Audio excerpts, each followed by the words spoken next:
El viaje de Jesús al infierno después de su muerte es uno de los momentos más profundos y transformadores en la teología cristiana.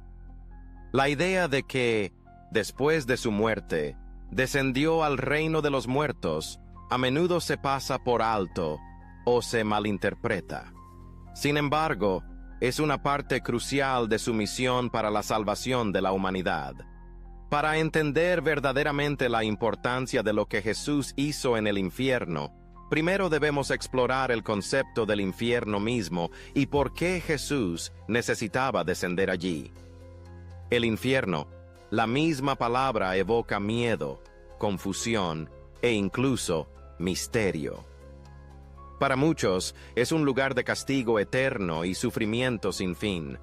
Sin embargo, entender el infierno a la luz de la Biblia requiere que trascendamos las ideas y mitos populares que rodean este lugar. El infierno, tal como se describe en las Escrituras, no es simplemente un lugar de tormento.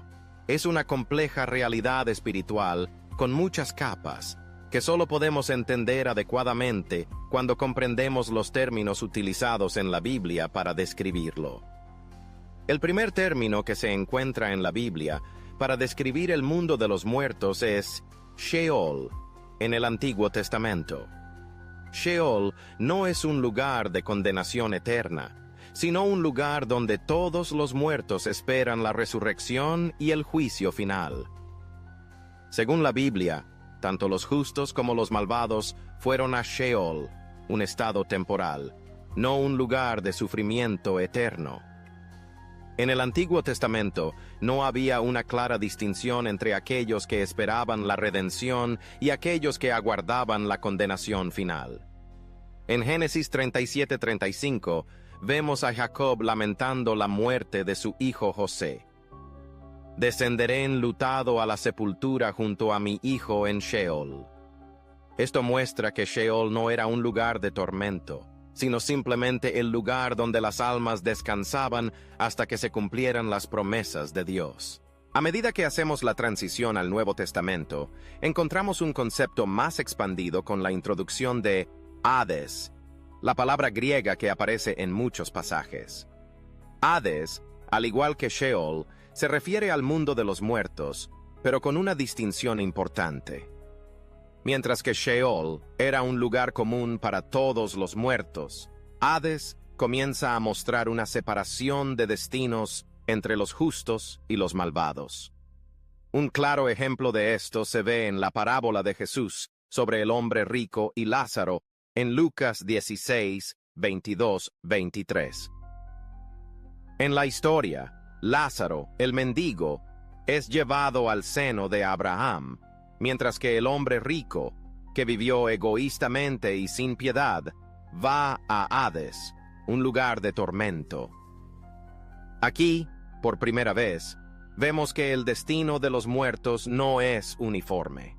Jesús revela que aquellos que mueren sin arrepentimiento y fe en Dios enfrentan un lugar de sufrimiento, mientras que los justos esperan en paz, en un lugar de consuelo. A medida que avanza la Escritura, emerge el concepto de Gehenna, que se convierte en el símbolo del juicio final para los malvados. A diferencia de Sheol y Hades, Gehenna no es simplemente un lugar de espera temporal. Es un símbolo de sufrimiento eterno y castigo final. En Mateo 10:28, Jesús habla de esto, diciendo: «No temáis a los que matan el cuerpo, pero no pueden matar el alma. Temed más bien a aquel que puede destruir tanto el alma como el cuerpo en el infierno, Gehenna». Gehenna, como se describe en la Escritura, es el destino final de los malvados y de Satanás. El nombre Gehenna se deriva del valle de Hinnom, un lugar fuera de Jerusalén donde se quemaban los cuerpos de los criminales y se llevaban a cabo sacrificios humanos. Este lugar de destrucción implacable, con un fuego que nunca se apaga, es la imagen que Jesús utilizó para ilustrar el destino eterno de aquellos que rechazan la salvación ofrecida por Dios.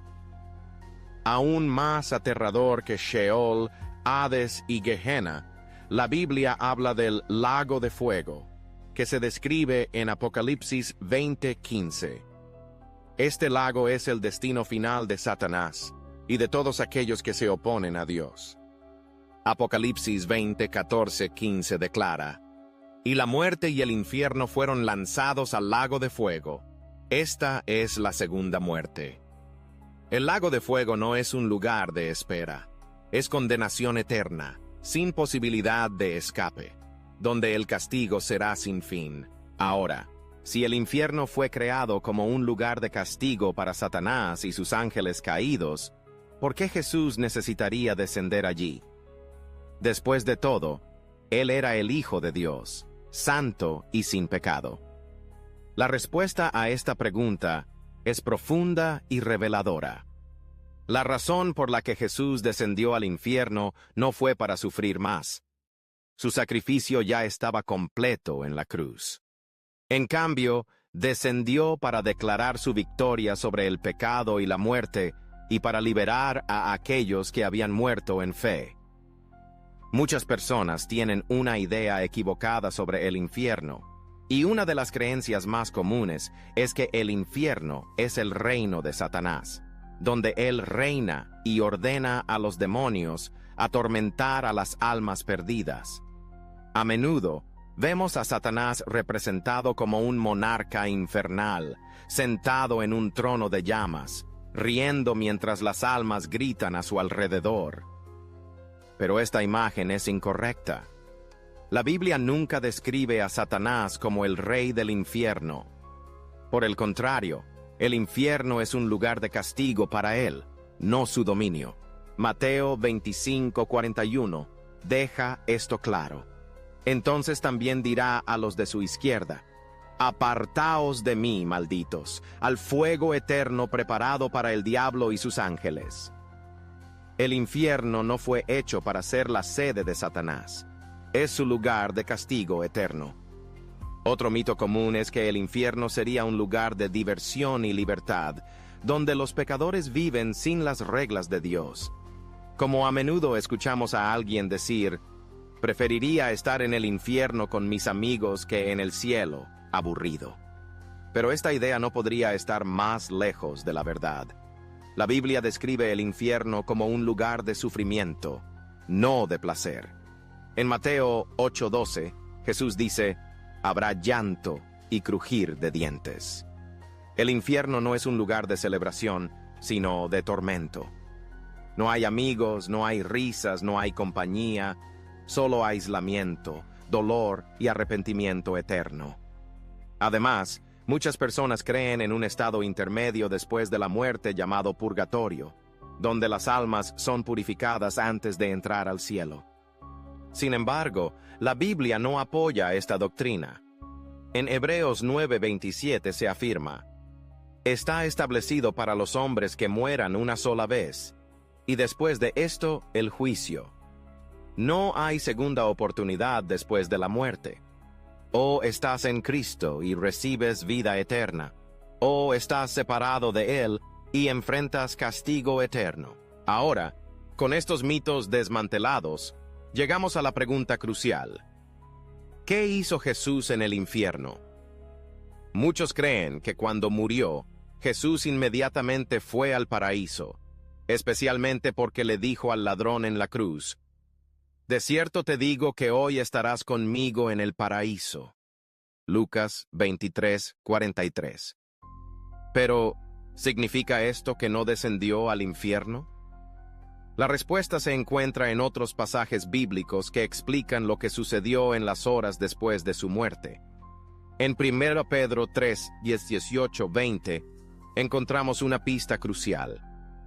Porque también Cristo padeció una sola vez por los pecados, el justo por los injustos, para llevarnos a Dios, siendo a la verdad muerto en la carne, pero vivificado en espíritu, en el cual también fue y predicó a los espíritus en prisión, que en otro tiempo desobedecieron, cuando una vez aguardaba la paciencia de Dios en los días de Noé, mientras se preparaba el arca.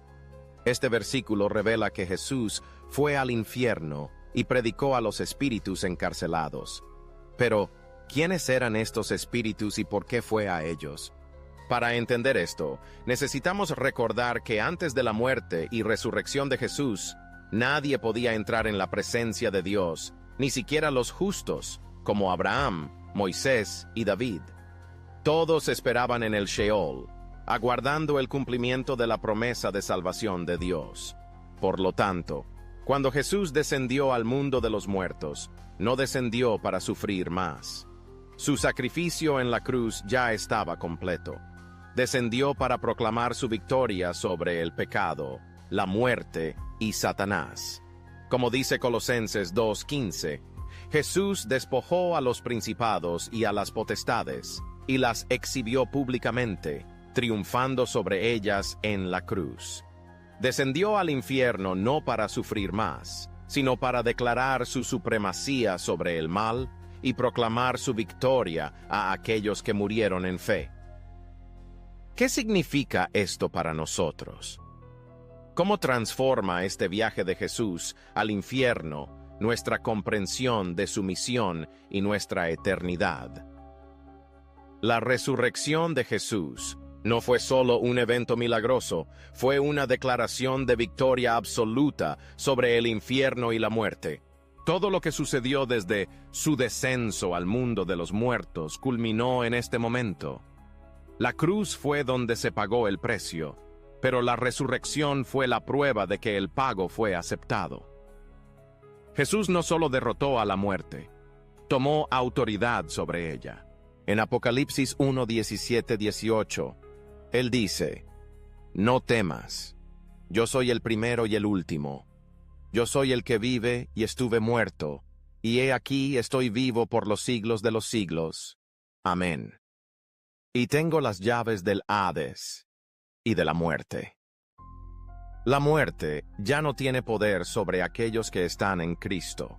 La muerte, una vez un enemigo invencible, ahora es solo un pasaje a la vida eterna con Dios. Romanos 6:9 proclama esta verdad, sabiendo que Cristo, habiendo resucitado de los muertos, ya no muere. La muerte ya no tiene dominio sobre él. La muerte ya no puede retener a aquellos que pertenecen a Jesús. Él no solo escapó del infierno, destruyó sus puertas y abrió el camino a la vida eterna para todos los que creen. Ahora, la victoria de Cristo no fue una victoria silenciosa. Fue un triunfo proclamado en el cielo, en la tierra e incluso en el abismo. Filipenses 2:9-11 dice: «Por lo cual Dios también le exaltó hasta lo sumo, y le dio un nombre que es sobre todo nombre, para que en el nombre de Jesús se doble toda rodilla, de los que están en los cielos, y en la tierra, y debajo de la tierra, y toda lengua confiese que Jesucristo es el Señor, para gloria de Dios Padre». El infierno reconoció que fue derrotado. Satanás sabe que su tiempo es corto. Él no es el rey del infierno. Es un prisionero condenado a la destrucción eterna. El lago de fuego será su destino final, como está escrito en Apocalipsis 20:10. Y el diablo que los engañaba fue lanzado en el lago de fuego y azufre, donde están la bestia y el falso profeta, y serán atormentados día y noche por los siglos de los siglos. La victoria de Cristo no es solo suya, también es nuestra. Nos rescató, nos liberó del miedo a la muerte y nos dio la certeza de la vida eterna. Si Jesús venció a la muerte, ¿qué puede separarnos de él? Romanos 8:38-39 responde a esta pregunta de manera definitiva. Porque estoy persuadido de que ni la muerte ni la vida, ni ángeles ni principados, ni potestades, ni lo presente ni lo porvenir, ni altura ni profundidad, ni ninguna otra cosa creada nos podrá separar del amor de Dios, que es en Cristo Jesús, nuestro Señor. Ahora entendemos por qué Jesús tuvo que descender al infierno. No fue una derrota, fue una conquista sobrenatural. Entró en el dominio de la muerte, pero emergió como el Rey de la vida. Esta victoria exige una respuesta de cada uno de nosotros. Si Jesús venció a la muerte, ¿qué significa eso para nosotros? Esta no es solo una historia poderosa del pasado, es una verdad que cambia nuestro presente y futuro. La victoria de Cristo sobre el infierno significa que ya no necesitamos temer a la muerte. La humanidad alguna vez vivió bajo el peso de la incertidumbre, prisionera del miedo a lo desconocido. Pero ahora, para aquellos que creen, la muerte no es el final, es el comienzo de la eternidad con Dios. 1 Corintios 15, 55, 57. Declara esta victoria con valentía. Oh muerte, ¿dónde está tu aguijón? Oh Hades, ¿dónde está tu victoria? El aguijón de la muerte es el pecado, y la fuerza del pecado es la ley. Pero gracias a Dios, que nos da la victoria por medio de nuestro Señor Jesucristo. El poder del infierno ha sido quebrantado. La condenación eterna ya no es el destino inevitable de la humanidad. Cristo ha abierto un camino de esperanza, pero esta esperanza requiere una decisión.